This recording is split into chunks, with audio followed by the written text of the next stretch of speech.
салом дӯстони азиз, барномаи нигоҳи шумо аст. манзуратон бо шумо ҳастам Дилодор Рӯбшоева.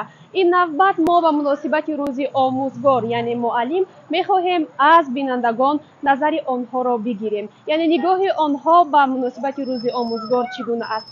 дӯстони азиз, ин навбат мо бо саволи муаллими аввалинатон кист, умуман шумо дар бораи омӯзгор чӣ таассурот доред ба раҳгузарон саволи худро пешниҳод мекунем. биёед якҷоя мебинем ки мардум дар бораи ин рӯзи хеле хос ки дар ҷаҳон ҳамчун рӯзи омӯзгор рӯзи 5 октябр қайд карда мешавад чӣ таассурот доранд. рафтем معلمان بهترین بودن درس فیزیک درس میدادن بهترین بودن чӣ гуфтан мехоҳед, чӣ таманниёт доред؟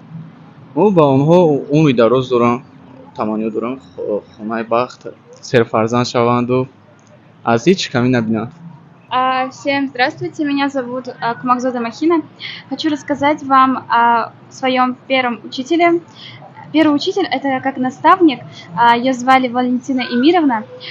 Она очень хорошо учила читать, писать. Мне кажется, в первом классе первый учитель запомнится на всю жизнь. И хочу поблагодарить ее. Спасибо. як чиз дар ёди ман ҳаст ки вақте мо аввалин бор ба мактаб рафтем, вақте маъмум раҳмати муаллимон шодравон баъд дар дасташ як ручка гирифту, дар дасти чапу, дар дасти росташ як кирпич. гуфт кадомеро мехоҳед? баъзеҳо гуфт ручка, баъзеҳо хиштро. баъд мо гуфтем муаллима нафаҳмидем.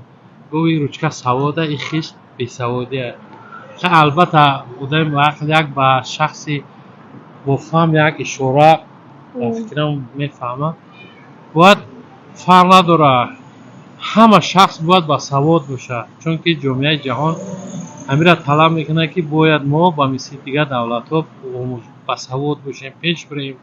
масалан ба ҷавонон ҳамин хоҳиш мекунем ки чӣ қабл биомӯзанд, беҳудагардӣ накунанд, мақсад китобхонаҳо бираванд, китоб бигиранд, устозоро пурсиш кунанд, мақсад илму фарҳанга ёд бигиранд, чунки бе илму фарҳанг ҷомеа ҳеҷ як.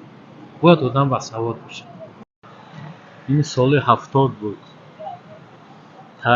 таъсири ҳамон муаллима дар ман то ҳозир ҳаст ва то ҳозир ҳам мо дар рӯзҳои хусусан ҳамин тамошои мактабҳо ва мактаб тамом мешад соли нав гардид.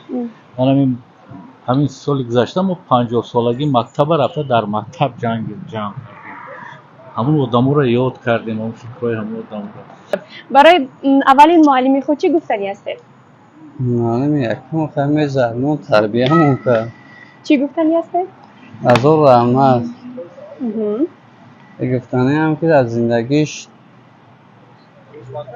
بخت بریده تمام سیاه موضوع یه شخصیتی هست که آدم برای راست هدایت میکنن. مثل ما نمیدونیم نوی که مکتب میریم ما را برای راست با علم و معرفت میآموزند. خیلی با همه معلومه که به آموزگار جمعیت نمیشود.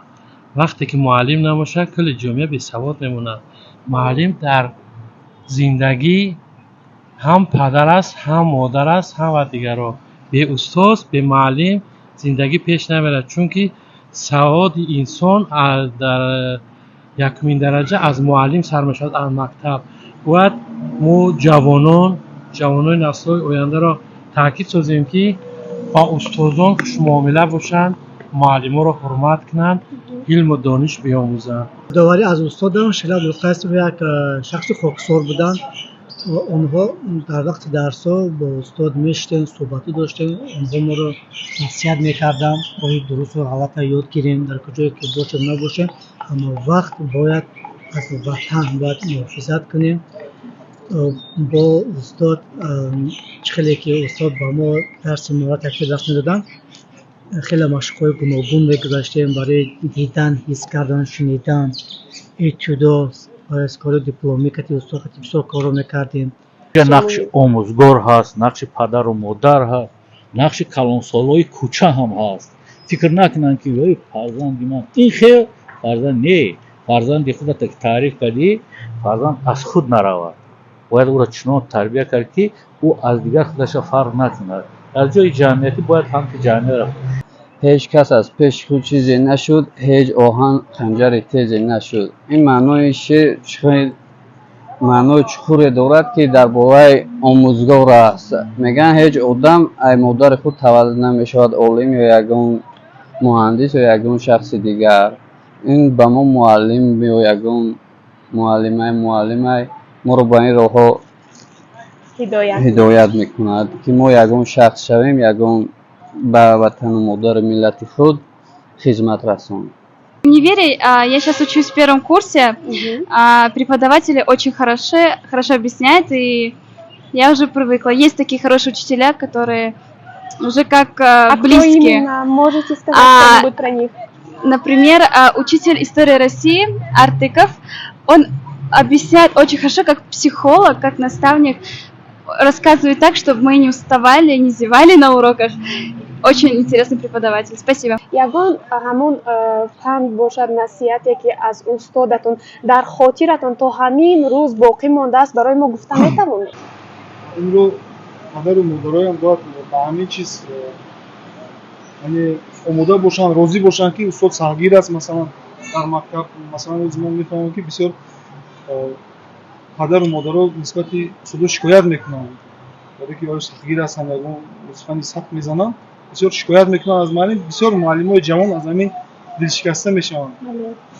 барои ҳамин устод бояд ҳамеша сахгир бошад. дӯстони азиз, барномаи нигоҳи шумо буд манзуратон. Умедвор ҳастем ки барнома барои шумо писанд омад. Агар шумо дар бораи рӯзи омӯзгор ва аввалин омӯзгори худ ягон чиз гуфтан мехоҳед, пас дар шарҳи ин навор фикрҳои худро бинависед. Хайр, то барномаҳои оянда сарбаланду хонаобод бимонед.